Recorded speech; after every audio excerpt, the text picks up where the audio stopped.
सितंबर में 3 दिनों के लिए थम जाएगी दिल्ली। 7 सितंबर की आधी रात 12 बजे से जो जहां होगा वहीं रुकना पड़ेगा। सड़कें सूनी हो जाएंगी, न दुकानें खुलेंगी, न दफ्तर, न ऑफिस, न बसें चलेंगी, न ऑटो। अचानक पूरी दिल्ली हो जाएगी 3 दिनों के लिए बंद। सरकार ने रातों रात लिया ऐसा फैसला, 5 करोड़ लोगों के लिए लॉकडाउन जैसे होंगे हालात। सारे के सारे मॉल रहेंगे बंद, दिल्ली के होटलों में भी जगह नहीं मिलेगी। अचानक ऐसा क्या हुआ जिससे इतनी इमरजेंसी जैसे हालात हो गए? अरविंद केजरीवाल ने दिल्ली के 5 करोड़ लोगों को क्यों संकट में ढकेल दिया? 8 से 10 सितंबर तक क्यों कैद हो जाएगी दिल्ली? मैनेजमेंट से लेकर स्कूल कॉलेज तक बंद करने की तैयारी क्यों है?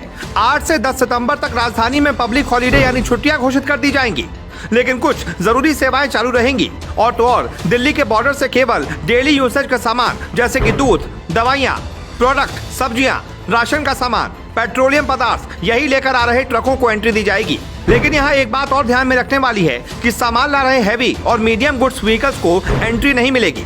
फिर एक सवाल उठता है, ऐसी हालत में दिल्ली के अंदर जो गाड़ियां हैं उनका क्या होगा? दिल्ली के अंदर जो गाड़ियां हैं उन्हें दिल्ली से बाहर जाने दिया जाएगा, लेकिन वापस दिल्ली में आने के लिए मुश्किलें हो सकती हैं। कभी सोच सकते हैं अचानक ऐसे देश की राजधानी अगर बंद हो जाए तो क्या होगा? दरअसल ये सारा प्लान G20 की बैठक के लिए किया जा रहा है। दरअसल इस साल भारत G20 सम्मेलन की मेजबानी कर रहा है और पूरा देश G20 के रंग में रंगा हुआ है। दुनिया के 20 सबसे ताकतवर देशों के राष्ट्राध्यक्ष एक साथ भारत आने वाले हैं। इससे पहले दिल्ली पुलिस सुरक्षा तैयारियों में कोई कोर कसर नहीं छोड़ना चाहती। ट्रैफिक मैनेजमेंट से लेकर स्कूल कॉलेज तक बंद करने की तैयारी है। G20 सम्मेलन को देखते हुए 8 से 10 सितंबर तक राजधानी में पब्लिक हॉलीडे घोषित कर दिया गया है। इन 3 दिनों में स्कूल, कॉलेज और दफ्तरों में छुट्टियां रहेंगी। इसके अलावा VIP मूवमेंट वाली जगहों पर ट्रैफिक में बदलाव किया जाएगा। दिल्ली वालों के लिए इस प्रोग्राम से एक हफ्ते पहले दिल्ली पुलिस सारे वैकल्पिक रास्तों की जानकारी दे देगी। G20 समिट के लिए जो ट्रैफिक मैनेजमेंट प्लान तैयार किया गया है उसके अनुसार 7 तारीख की रात 12 बजे से नई दिल्ली एरिया समेत अन्य प्रतिबंधित या सुरक्षा घेरे वाली जगहों के आसपास ट्रैफिक नियम लागू कर दिया जाएगा।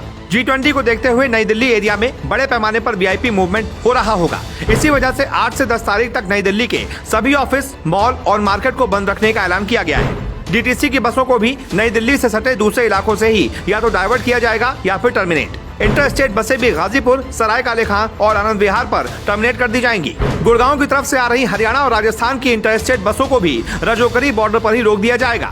वहां से महरौली की तरफ भेज दिया जाएगा, लेकिन मेट्रो की सेवाएं आप ले सकते हैं। मेट्रो को बंद नहीं किया जाएगा। G20 समिट के दौरान अगर किसी को आना है तो मेट्रो का इस्तेमाल कर सकता है। एयरपोर्ट, रेलवे स्टेशन, बस अड्डा, अस्पताल जैसी जगहों पर जाने के लिए भी मेट्रो का अधिक से अधिक इस्तेमाल करने की सलाह दी गई है।